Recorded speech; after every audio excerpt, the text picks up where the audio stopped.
Hola a todos, acá estamos con Paula Verde Francisco desde Pictogramas ARC. Vamos a hacer una entrevista para mí muy importante porque vamos a hablar de inclusión, ya que las dos estamos atravesadas por la diversidad. Paula es fotógrafa, madre de 3 hijos, Héctor, Martín y Lucas. Y bueno, y es una activista y una apasionada de la educación inclusiva. Así que bueno, Paula, bienvenida. Muchísimas gracias por tu tiempo y me gustaría que empezáramos hablando de tu experiencia, ¿no? En educación inclusiva. Hola Sonia, buenas tardes. Como siempre, muchas gracias. Que no nos conocemos en persona, pero ya son varios encuentros, siempre interesada por la labor, por el trabajo, y yo admiro mucho todo lo que llevas haciendo y todo lo que compartes a través de las redes sociales, que tienes un trabajo extraordinario. Bueno, como tú dices, a través de mi hijo Héctor, mi segundo hijo, pues me tocó vivir una experiencia educativa un poco atípica, ¿no? Porque cuando uno camina, digamos, por la línea de la normalidad, esa normalidad de la que nos alejamos constantemente, es la normalidad que más bien es una mayoría estadística, ¿no? En la que nos intentan meter, pues cuando camina o transita por esa línea no es consciente de otras realidades y de otras posibilidades que, aunque debieran de ser las mismas para todos, pues empiezan a aparecer piedras y barreras que nos llevan a otros caminos de los que a veces escapamos, ¿no?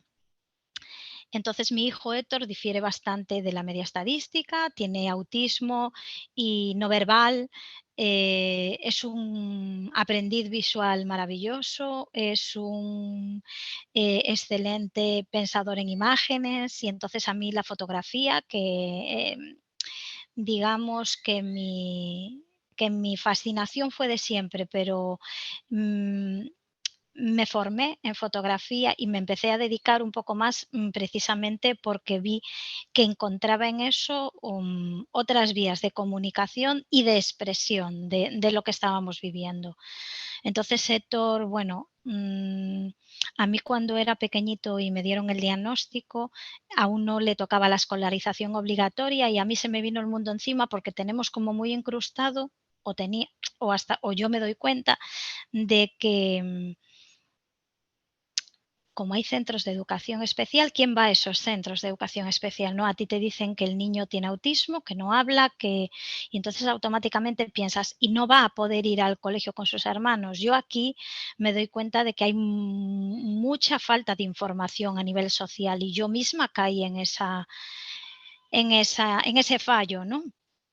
Y Y, automáticamente uno se y todo un modelo médico rehabilitador, ¿no? Que te orienta a eso, ¿no? Que mira, claro, mira el claro. déficit. Yo Sí, yo dentro de mi ignorancia, pensaba que era desconocedora de los derechos de mi hijo. Él tiene los mismos derechos, es un derecho humano, el derecho a la educación, el derecho a la educación con todos. Y yo me doy cuenta de que hay mucha gente que vive en esta ignorancia, ¿no? Gente que no le toca de cerca y gente que está dentro, pero que pues que no tiene acceso a la información, aunque está ahí, a veces no sabemos llegar de la manera adecuada. Él empezó en el colegio con su hermano, automáticamente tomé esa decisión y no hice, digamos, nada excesivo, no hice una gran búsqueda, simplemente dije, aquí va su hermano, el colegio es el que está al lado de casa, y bueno, pues un poco marqué la línea de utilizar la plaza NEAE que te mandaban marcar en la matrícula, para que pudiera tener pues algún apoyo. Él entraba incluso con pañal en la escuela infantil, en la parte infantil digo, en la, en la etapa infantil de la educación obligatoria, digamos. Tengo una pregunta Eh, con respecto a eso. Mientras ellos están en la escuela común, ustedes tienen un esquema de aulas TEA, ¿no? sí, Todas las por escuelas. ejemplo, no. El otro día cuando hablaba contigo y tú me decías que lo del tema de las aulas TEA, La educación en España, ¿no? Se rige, bueno, pues a nivel estatal, pero luego también, pues cada comunidad autónoma tiene, pues digamos, autonomía para aplicar la ley. Yo lo que me doy cuenta es que hay una diferencia muy grande entre unas comunidades autónomas y otras, y entre unas zonas y otras. A mí me toca vivir en una zona que es Vigo, que es Galicia. Dentro de Galicia la comunidad autónoma está Vigo, y yo a la vez vivo en un medio rural que es Bembrive, que es, digamos, una entidad menor que pertenece a Vigo. ¿Qué sucede? Que aquí no hay, o sea, hay pocos centros, los centros son del rural donde yo vivo, y lo de las aulas TEA no existe, no están. Sin embargo, o sea, la herramienta existe. En algunos centros educativos de Vigo sí están aplicándola, porque una vez que se pide ese aula TEA, te dotan de una serie de recursos y son golosos, ¿no? Son atractivos, pero luego lo que supone ese aula TEA. El modelo de escolarización del alumnado cambia, pasa de estar en una escolarización ordinaria a estar en una escolarización combinada, como si estuviera en un centro de educación especial dentro del propio centro. Entonces, hay mucha gente que sigue demandando y queriendo esta herramienta porque se piensa que el alumnado va a tener más atención, pero le resta de la convivencia con los demás, y a veces incluso le lleva a pasar muchas horas en ese aula, y a lo mejor con otros niños de otras edades, pero todos como un pequeño gueto, o como un pequeño Sí, centro de una educación escuela especial especial dentro. dentro de la escuela eh, común. Acá existen también algunos modelos, si bien no existe la Similares. perdón, se me apagó el micrófono.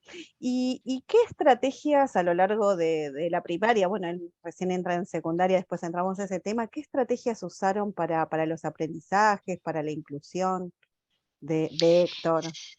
Sí, con respecto, antes de terminar, por ejemplo, en Madrid Ujú. está súper extendido, es decir, la mayoría de los centros educativos desde los 3 años ya tienen este aula TEA. Entonces, la mayoría de los centros educativos ya te hacen este planteamiento. A mí no me dieron esa opción porque no existía, y entonces yo me agarro a eso, ¿no?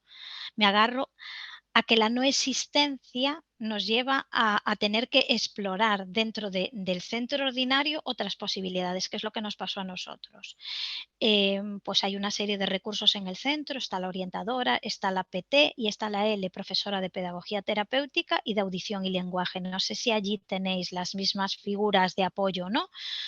Entonces, el niño tiene unas horas con la AL, que es para audición y lenguaje, y unas horas con la PT. La L es la logopeda, digamos, y la PT es la profesora de apoyo de pedagogía terapéutica, que hace de refuerzo en determinadas áreas. Son especialistas, ¿no? Y a mayores, mi hijo tenía asignado una cuidadora, o lo que le llaman ATE, auxiliar técnico educativo, pues para el tema del control de esfínteres, para los recreos, para los patios, estar un poco observado por el tema de la peligrosidad a la hora de escapar. Acá tenemos eso, solamente eso. Claro. El resto de las especializaciones se da dentro de un modelo de proyecto pedagógico individual, pero no existe una figura personalizada de pedagógica, digamos, sino que en ese rol se encuadran todos esos perfiles. Pues la PT y la L depende del centro y depende del volumen y del nivel de alumnado que tengan, y de las... Ahora, actualmente están asignadas por unidades en vez de por necesidades, que es una demanda muy grande que venimos haciendo desde la Comisión NEAE de la Federación de AMPAs, que sean por necesidades. Si el centro tiene una serie de alumnado que necesita cierto apoyo, que asignen más recursos, pero no, están asignadas por unidades. Es decir, si este centro tiene una línea, es decir, un primero, un segundo, un tercero, con 25 alumnos máximo por aula, pues solo le asignan, pues a lo mejor una PT y una L compartida con otro centro, ¿vale? Entonces el especialista no era solo para Héctor, sino que estaba ahí y le dedicaba unas horas. ¿De qué manera? Mm, lo ideal, lo que se demanda es que el apoyo sea dentro del aula, ¿vale? Lo ideal. ¿Por qué? Porque sacar a un niño fuera del aula ya lo estás señalando, ya lo estás haciendo, que está haciendo que los demás observan que ese niño sale por algo, que le estás digamos, de alguna manera marcando, ¿no? ¿Qué es lo ideal que trabaje dentro del aula? Aunque tenga ese apoyo, está trabajando con los demás, viendo los demás aprendiendo a su lado. Entonces, Y te en el caso pregunto de ahí, perdón que te corte, pero y te sí, sí, pregunto sí, tú todo ahí, lo em, yo veo mucho, ¿no? Que Antonio Márquez es un gran referente en lo que es el diseño DUA. universal, sí, diseño universal de aprendizaje. ¿Se está implementando eso en las aulas o es algo que todavía se marca dentro de un terreno teórico y poco llevado, ¿no? A las aulas? Porque el diseño universal, la verdad que tiene evidencia científica que comprobable, ¿no? Múltiples formas de presentación, múltiples formas de representación por parte de los alumnos, no una única manera de presentar.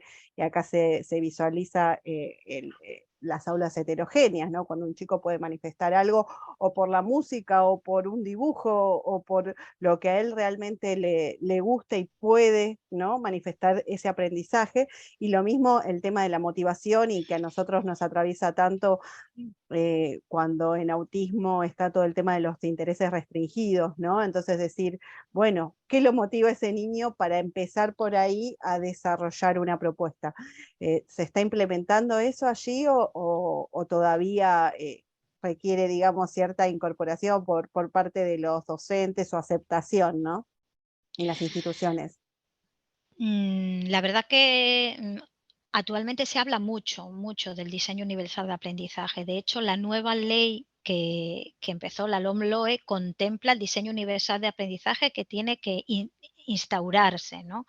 Yo creo que no existe hoy por hoy la implementación tal cual en lo académico dentro de las aulas, en el currículum. Pero sí que Antonio Márquez yo asistía, bueno, lo sigo mucho, me encanta su trabajo, como el de Coral también, Coral Elizondo. Entonces, cualquier formación que hace procuro estar y yo me intereso mucho, ¿no? Yo alguna vez le pregunté a Antonio si él, claro, cómo llevaba esto y cómo era recibido por otros colegas, ¿no? Bueno, no es fácil que todo el mundo entre por ahí, no es fácil llevarlo a la práctica. Él tiene una rueda del DUA maravillosa con un montón de aplicaciones que se podrían utilizar, pero tú diste una clave, Sonia, que me parece importante y a veces no es tanto lo teórico como lo que yo he visto con Héctor, porque ha tenido una profesora durante 2 cursos extraordinaria que utilizó una serie de técnicas que yo podía calificar de DUA. ¿Por qué? Porque ella basaba muchas veces los intereses de Héctor en cambiar el aprendizaje tradicional para instalar un modo de aprendizaje más atractivo, lúdico, que todos aprendieran basado en los intereses de Héctor. Pongamos un ejemplo, ¿no? A él le encantaba la tarta de chocolate, pues utilizaron uno de los apoyos de Héctor en los que él sí sale, él no solo trabajaba con la PT, aunque es lo ideal que trabajen con la PT en el aula, salía porque digamos que él también, su perfil, el salir y entrar, la movilidad, le ayuda también, ¿no? Le ayuda a no el estar estático y tanto tiempo en un sitio, pues para él es contraproducente para su, ¿no? Para su atención, por ejemplo, le favorece el entrar, salir, estar en otros contextos. Entonces, El utilizaron la tarta aprendizaje en movimiento, aprendizaje en también, movimiento. exacto. Entonces él salió a hacer la tarta de chocolate con su peté, utilizaron una serie de ingredientes con unas cantidades y entonces después utilizaron eso, no para que compartiera con los demás sus gustos, el desarrollo de determinado aplicaciones matemáticas a la hora de hacer mezclas, cantidades, gramos, miligramos, litros, mililitros, todas estas cosas, ¿no?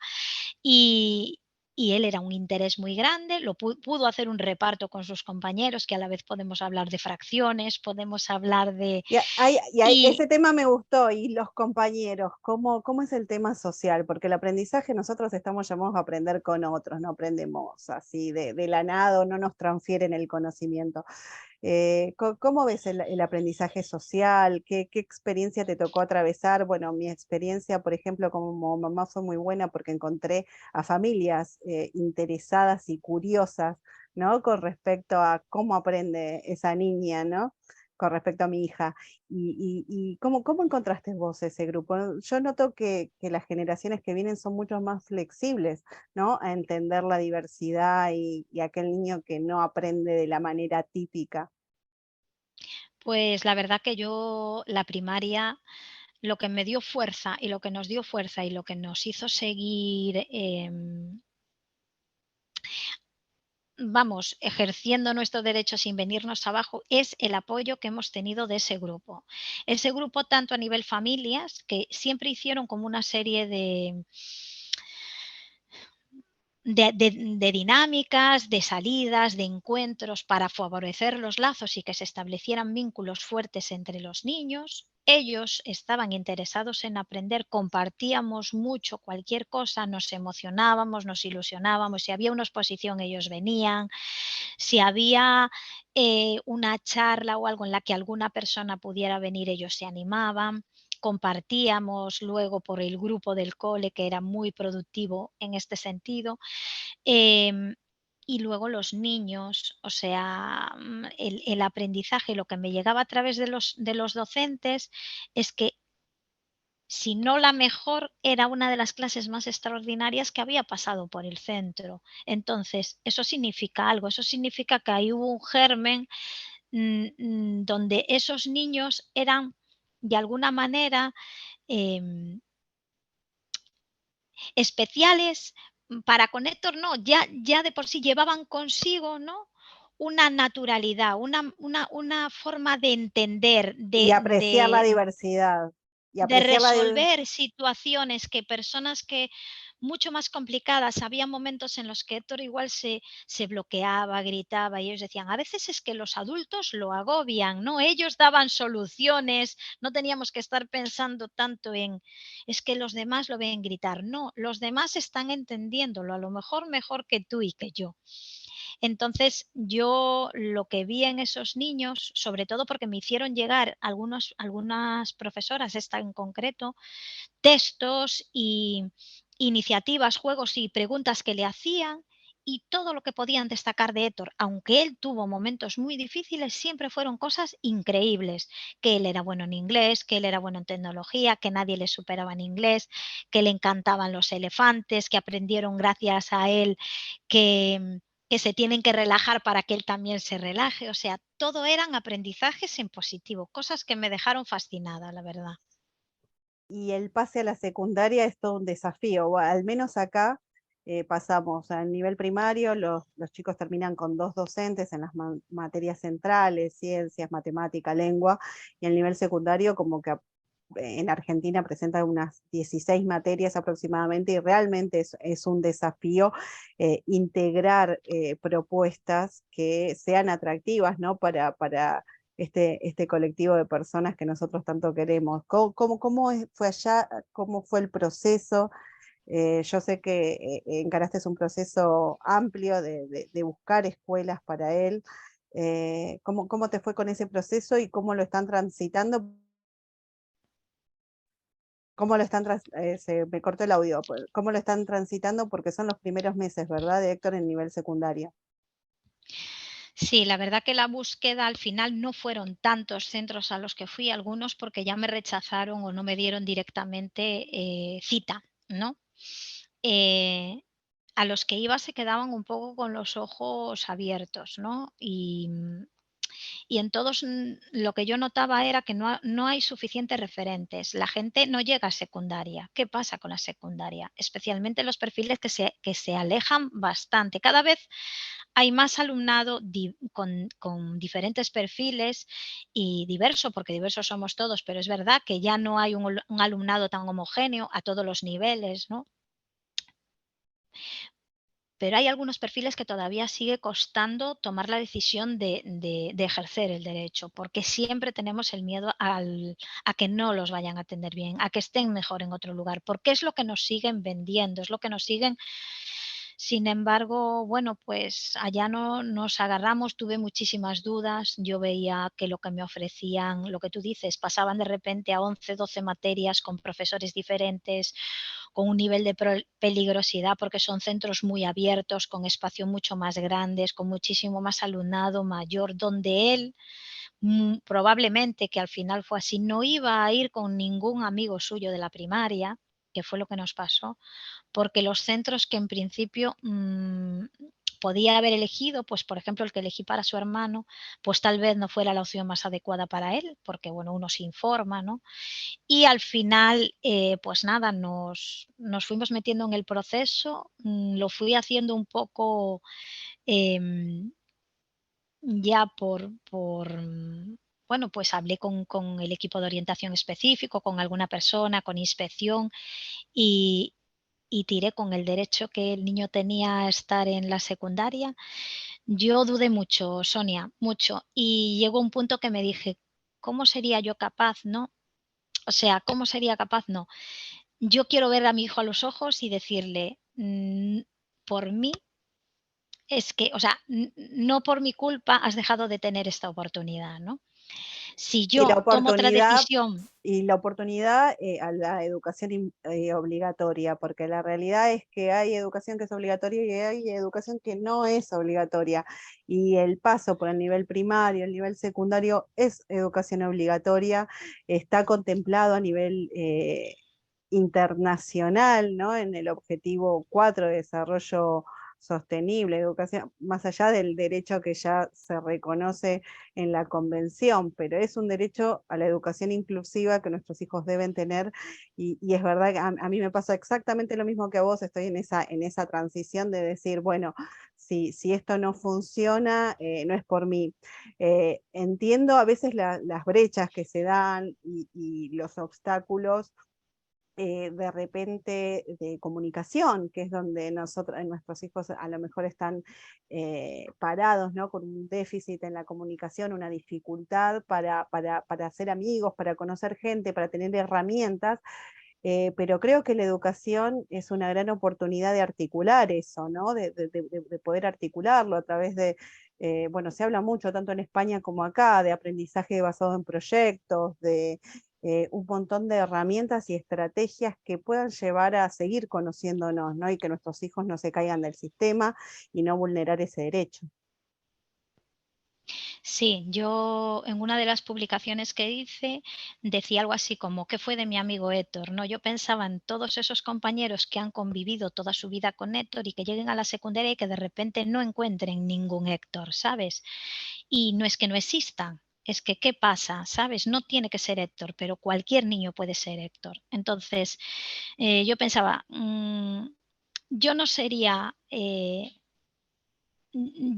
fallaría mis principios si yo le cortara de raíz la posibilidad.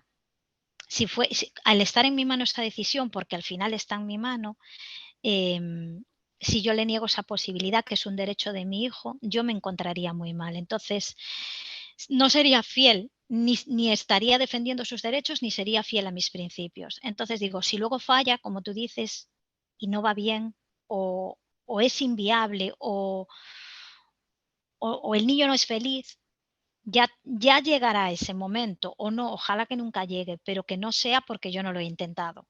Si yo parto de la base de que no lo intento, ya no le estoy dando la oportunidad. Entonces eso para mí, fue lo que me hizo ponerme, Lo que te moví, mm, la motivación, lo que te movía. totalmente, Y además totalmente. tienes una forma de comunicar escuchaba un video que voy a tratar de colgarlo junto con esta publicación donde decía, quiero echar un poco de luz a todo esto de la educación inclusiva y bueno, y esto de eliminar barreras, que las mayores barreras son las actitudinales, ¿no? Porque si todos ponemos un poquitito, solo un poquitito de cada uno de nosotros, podemos generar propuestas, ser creativos y dar lugar.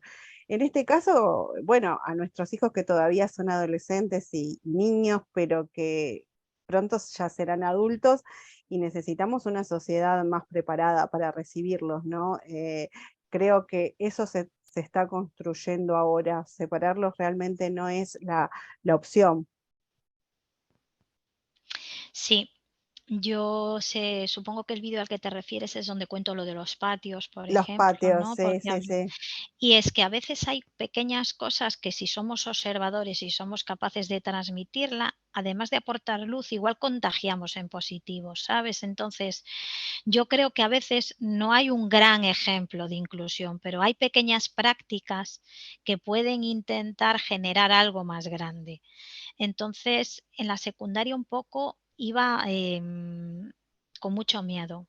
Desde que le dieron la plaza en julio hasta que empezó en septiembre no tuve noticias, entonces yo decía: "Pues a ver cuando llegue qué pasa, no conoce el centro, yo necesito una anticipación". Yo tenía muchos miedos, pero llegó el 1 de septiembre, me llamaron desde el centro, el niño tuvo una presentación con un grupito pequeño que empezaba antes y a partir de ahí arrancó, pues, muchas ganas por nuestra parte de colaboración, de comunicación, mucha ilusión por parte de Héctor, que va cada día con su mochila cargada de ilusión, y mucha disposición por parte del centro. Estamos en el principio, también, bueno, le sigue acompañando su ATE, su auxiliar técnico educativo, entonces eso también es un punto de tranquilidad. Es el mismo que venía Sí, acompañándola. Eso es muy importante, porque es es una un transición muy grande y tener ese apoyo que ya lo conoce y se conocen los sí. 2 es importante.